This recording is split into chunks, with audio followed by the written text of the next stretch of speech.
Namaste, I am JVM Swarnama, Assistant Professor in Jayoti Vidyapeeth Women's University. Today we will discuss about a topic from theory of structure, which is Kani's method-based numerical.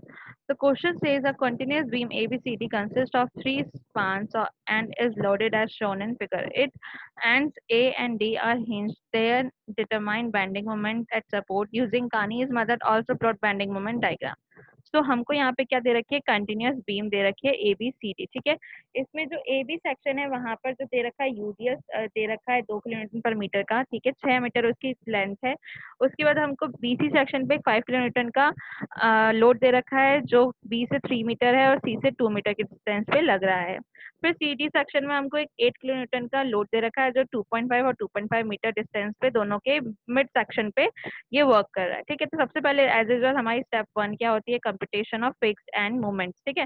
तो हमने क्या consider किया कि यहाँ पर कि ए और D section जो है वो फिक्स्ड है और उसको कंसिडर करके हमने क्या किया, हमारे फिक्स्ड एंड मोमेंट की कैलकुलेशन स्टार्ट करी। तो एम एफ ए बी का फॉर्मूला क्या होगा, यूडीएल के केस में माइनस का डब्ल्यू एल स्क्वायर बाय 12 होता है। यहाँ पे हम वैल्यू पुट करेंगे तो एम एफ ए बी मेरा माइनस का 6 किलोन्यूटन पर मीटर आ जाएगा और M F B A plus 6 kilonewton पर मीटर आ जाएगा, सॉरी 6 किलोमीटर इंटू मीटर आ जाएगा और एम एफ बी ए 6 किलोमीटर इंटू मीटर आ जाएगा मेरे पास, ठीक है, प्लस का। एम एफ बी सी के लिए मैं बात करूंगी तो क्योंकि ये अलग अलग डिस्टेंस पे लग रहा है तो इसका मोमेंट का फॉर्मूला क्या होगा, माइनस का W A B square upon L square. तो यहाँ पे मैं सारी वैल्यूज रखूंगी तो एम एफ बी सी मेरा माइनस का 2.4 किलोमीटर इंटू मीटर आ जाएगा और एम एफ सी बी मेरे पास 3.6 किलोमीटर पर मीटर आ जाएगा। नेक्स्ट मैं एम एफ सी डी की बात करूंगी तो वहां पे वो मिड सेक्शन पे लग रहा है तो माइनस का डब्ल्यू एल बाई 8 होगा जिससे उसकी वैल्यू माइनस का 5 किलोमीटर पर मीटर इंटू मीटर और एम एफ डी सी मेरे पास क्या होगा, प्लस का 5 किलोमीटर इंटू मीटर आ जाएगा। अब लेकिन ये हमने कैलकुलेशन क्या मान के करी कि ए और डी सेक्शन जो है फिक्स्ड है, लेकिन एक्चुअल में वो क्या है, वो फ्री है, उनमें वो फिक्स नहीं है, ठीक है।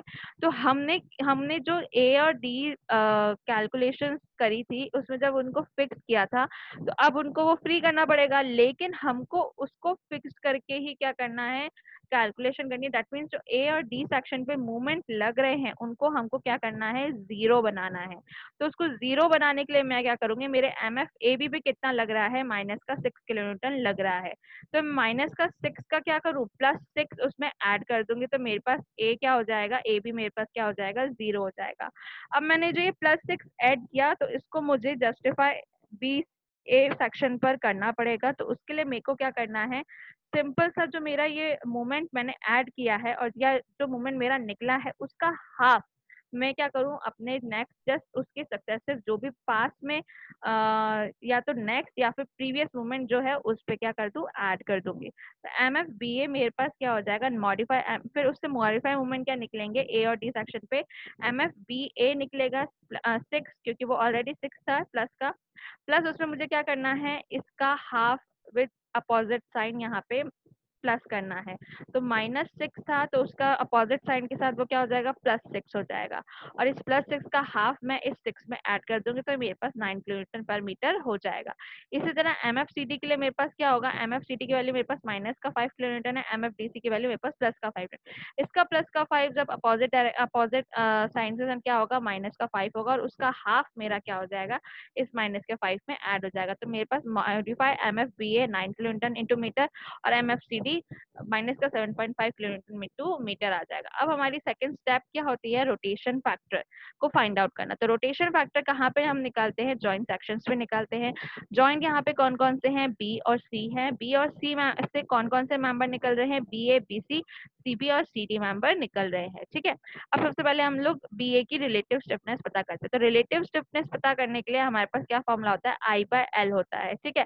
अब क्योंकि ए और डी सेक्शन जो थे हिंज थे, उन सेक्शन पे क्या था, हिंज था, तो उस हिंज सेक्शन की वजह से जो एक्चुअल स्टिफनेस है ए बी और डी सी पे वो 3/4 टाइम्स हो जाएगी, ठीक है। सॉरी, जो स्टिफनेस है वो 3/4 टाइम्स हो जाएगी एक्चुअल थिकनेस के ड्यू टू हिंज, ठीक है। तो मेरे पास बी ए सेक्शन पे क्या निकलेगा, आई बाय एल करने पे तो मेरे को आई बाय 6 मिल जाएगा और उसका 3/4 करने पे मुझे उसकी रिलेटिव स्टिफनेस मिल जाएगी। बीसी सेक्शन के लिए ऐसा कोई कंडीशन नहीं है, उसके डायरेक्ट आई बाय एल से निकलेगा, तो वहां पे 2i दे रखा है, एल 5 है, तो मेरा यहाँ पे ये निकल जाएगा। उसके बाद सीडी के लिए भी सेम कंडीशन है, तो मेरे फिक्स हिंज कंडीशन की होने की वजह से इसका क्या होगा, 3/4 होगा रिलेटिव स्टिफनेस का, तो उससे 3i/2d मेरे पास वैल्यू आ जाएगी, 20 मेरे पास वैल्यू आ जाएगी, ठीक है। अब मैं क्या करूंगी, बी ए और बी सी जो एक जॉइंट है, उन एक जॉइंट के जो भी रिलेटिव स्टिफनेस निकली है उन दोनों को क्या करूंगी, मैं सम कर दूंगी। और इसी तरह सी सेक्शन के सी जॉइंट के भी जो मेंबर निकले हैं उनसे जो रिलेटिव स्टिफनेस निकली है उनको क्या करूंगी, ज्वाइंट कर दूंगी। अब मुझे क्या निकालना है, डिस्ट्रीब्यूशन फैक्टर निकालना है। डिस्ट्रीब्यूशन फैक्टर का फॉर्मूला क्या होता है, आर एफ अपॉन सम। तो आर एफ मेरे पास बी ए सेक्शन के लिए कितना है, i/8 है। सम मेरे पास कितना है, 21i/40 है। तो उससे मेरे पास डिस्ट्रीब्यूशन फैक्टर कितना निकला, 5/21। इसी तरह बीसी का डिस्ट्रीब्यूशन फैक्टर कितना निकला, 16.21 और सीबी का 8.11, 8/11,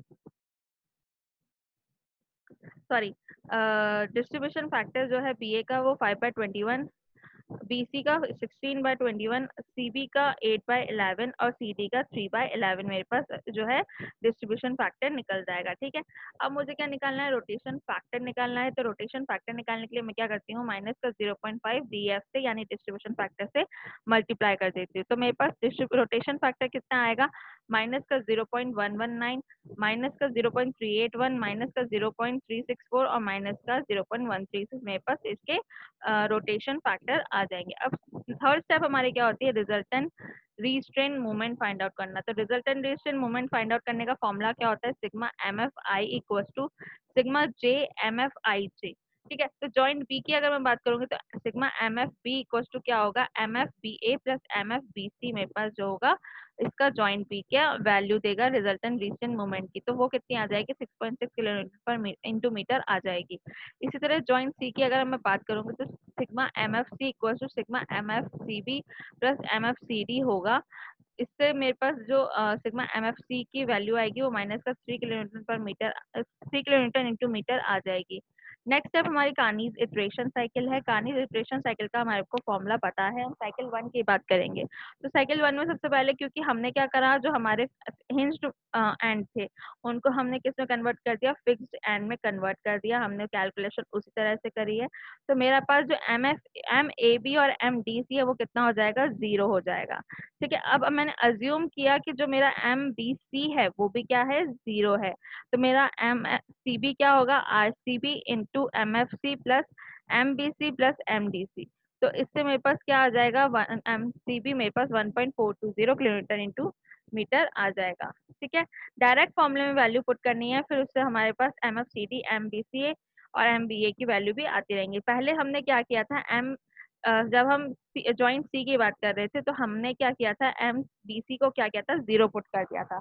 अब जब हम जॉइंट बी की बात करेंगे तो जो एम सी बी आएगा उसको हम वो लेंगे जो हमारा जॉइंट सी के लिए निकला था साइकिल 1 में ही, ठीक है। तो हम वो ले लेंगे। अब उसके बाद साइकिल 2 की जब हम बात करेंगे तो अब हम क्या रखेंगे, एम बी सी की जो वैल्यू है वो जो साइकिल 1 में निकली है वो रखेंगे, और इसी तरह जॉइंट बी में वो वैल्यू रखेंगे एम बी सी बी की जो कि जॉइंट बी के लिए साइकिल 2 में ही निकली थी। इसी तरह हम लोग हमारी इटरेशन करते रहेंगे अंटिल कि हमको क्या ना मिले, सेम और सिमिलर वैल्यूज ना मिल जाए। तो एट साइकिल नंबर 5 में मुझे क्या मिला, मेरी जो इटरेशन की वैल्यूज थी वो क्या मिली, साइकिल नंबर 4 के इक्वल मिली, तो मैंने वहां पे अपनी साइकिल स्टॉप कर दी। अब इसके बाद नेक्स्ट हमारे पास क्या है, step 5 computation of final movement. तो उसके लिए हम क्या करते हैं, M I J M F I J 2 MIJ MJI और सम, ये हमारे पास कॉलम्स होते हैं। सबसे पहले हम बीए की बात करेंगे, तो एम एफ बी ए मेरे पास 9 है, 2 MBA करूंगी तो माइनस का 2.6 आएगा।